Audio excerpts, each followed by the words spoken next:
Nous sommes le 14 avril 1912. Sur la vigie du plus gros transatlantique du monde, le marin de garde Frederick Fleet veille. L'insubmersible. Tel est le surnom de ce navire qui, au terme de son 5e jour de voyage inaugural, croisa la route d'un iceberg. Il est 23h40 quand sa présence est signalée au poste de commande. Mais la vitesse du colosse et la taille trop petite de son gouvernail ne lui permettent pas de réagir suffisamment vite. D'un coup d'éperon sous-marin, l'iceberg déchire la coque et le navire prend l'eau comme une éponge. Moins de 3 heures plus tard, à 2h20, le paquebot sombre dans les eaux froides du nord de l'Atlantique, entraînant avec lui 1502 personnes.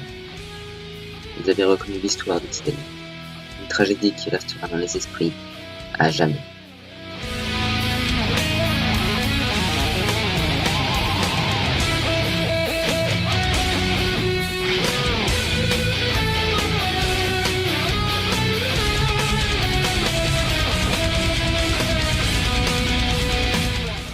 Bonjour, bonsoir à tous, bienvenue sur ce nouvel épisode de Salle de jeu.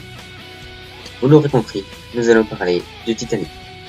Et pour commencer en beauté, sachez que ceci n'est jamais arrivé. Ça se dit.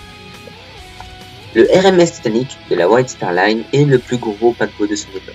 Il surpasse même ses propres frères en taille, en luxe et en vitesse. Sa construction aura coûté 50 millions de francs. Il a fallu 2 ans pour en dessiner les plans et 3 de plus pour le construire.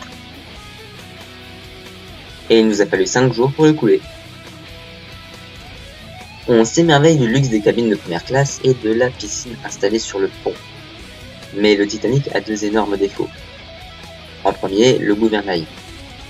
Il est bien trop petit pour assurer la réactivité des commandes. En deuxième, le paquebot peut accueillir à son bord 2000 passagers et 950 hommes d'équipage. Mais les canots de sauvetage ne comptent que 1170 places. Il y a 2950 personnes qui peuvent aller dessus et il n'y a que 1178 personnes qui peuvent être sauvées si le bateau coule. Il n'y a pas un truc qui manque. Enfin bref. Le Titanic part de Southampton en Angleterre pour aller à Cherbourg, puis part de Normandie pour aller à Queenstown, aujourd'hui Cobb, en Irlande. De nombreux messages sont reçus par le Titanic signalant des icebergs, mais le capitaine n'en tient pas compte. Au contraire, il est d'avis de mettre les machines à fond pour quitter au plus vite la zone dangereuse. C'est louable, mais c'était une erreur. Plus tard dans la soirée, le capitaine manque au règlement en envoyant tous les hommes faire la fête. Il n'en laisse qu'un seul, inexpérimenté, aux commandes. La deuxième erreur.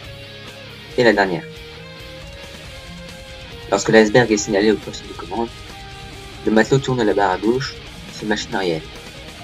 Malheureusement, lancé à pleine vitesse, et avec un gouvernail aussi petit pour un si grand navire, le Titanic met 47 secondes à réagir. Et alors que l'on croit tout danger écarté, la partie cachée de l'iceberg harponne la coque du bateau. À bord, on ne ressent qu'une légère secousse, mais le navire est déjà perdu. L'impact a perforé la paroi en plusieurs endroits, remplissant 6 des 16 compartiments étanches, qui s'étendent de la cale au pont numéro 5. À ce stade, le naufrage est seulement ralenti, mais inévitable. Le capitaine fait alors envoyer le message SOS, secours. Nombreux sont ceux qui répondent à l'appel. Le Provence en premier, l'île de Terre-Neuve, en même temps que les paquebots Iperanga et Mount Temple. Le Carpathia, plus proche, répond et change de cap pour aider le Titanic. Le Frankfurt, le Virginia, le Bernard annoncent qu'ils font route vers le site. Aucun d'entre eux n'arrivera à temps. Sur le Titanic, l'ordre est donné. Tous les passagers sur le pont, les femmes et les enfants d'abord. Les canots sont mis à la mer, presque à vide.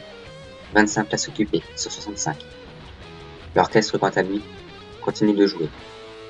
Il coulera avec le navire une fois tous les canots à la mer. Le Titanic pique du nez.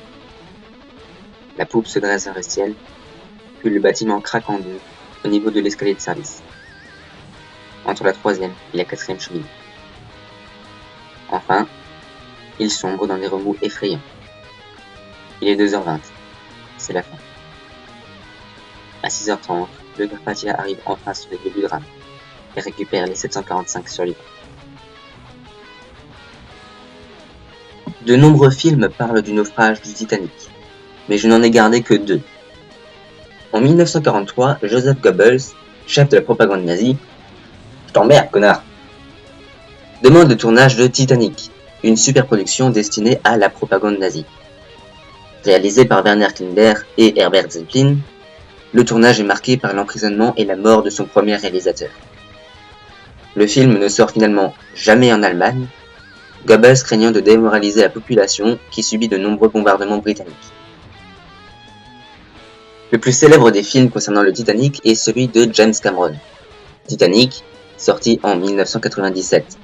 Mettant en scène Leonardo DiCaprio, Kate Winslet et Billy Zane, le film remporte 11 Oscars et 1 845 034 188 $ de box-office mondial. Ça fait beaucoup. Il devient ainsi le film le plus regardé du monde. Ce film ravive l'intérêt pour le Titanic, entraînant l'apparition et parfois la réédition de nombreux ouvrages, ainsi que des expositions et la création de nombreux sites internet. Il existe aussi 2 coïncidences étonnantes, mais bel et bien réelles, qui m'ont fait sourire. Mais l'une des 2 a plutôt mal fini. Le livre, Le naufrage du Titan, raconte l'histoire d'un paquebot de luxe transatlantique, comme le Titanic, qui coule à mi-chemin après avoir percuté un iceberg, comme le Titanic. Les passagers n'ont pas pu tous être sauvés à cause d'un manque de canaux, comme le Titanic. Et le navire, donnant au Titan, coule. Titan, Titanic. Pas besoin de faire de dessin. Seulement ce livre est paru 14 ans avant le naufrage du Titanic, et donc avant même sa conception. La deuxième histoire est celle d'un journaliste, William Thomas Stead, qui s'engage contre le manque de moyens de sauvetage à bord des paquebots. Dans une nouvelle, il raconte une collision entre 2 navires dont les passagers n'ont pas pu tous être sauvés faute de moyens de sauvetage. Stead conclut, je cite, « C'est exactement ce qui se produira si les paquebots sont lancés avec trop peu de canons. » 6 ans plus tard, il publie De l'Ancien Monde au Nouveau, nouvelle dans laquelle il raconte un voyage fictif à bord d'un paquebot bien réel ce coup-ci, le Majestic de la White Star Line, sous le commandement d'Edward Smith. Au cours de la traversée, le navire s'arrête pour repêcher les naufragés d'un paquebot ayant heurté un iceberg. Malheureusement, le 15 avril 1912, Stead se trouve à bord du Titanic, commandé par Edward Smith, et meurt dans le naufrage. Ainsi s'achève cet épisode sur le Titanic. Quoi qu'il arrive, souvenez-vous toujours que le risque zéro n'existe pas. Vous pouvez me suivre sur Facebook, me donner vos idées, un pouce vert ou un abonné, ça peut pas faire de mal. Ciao!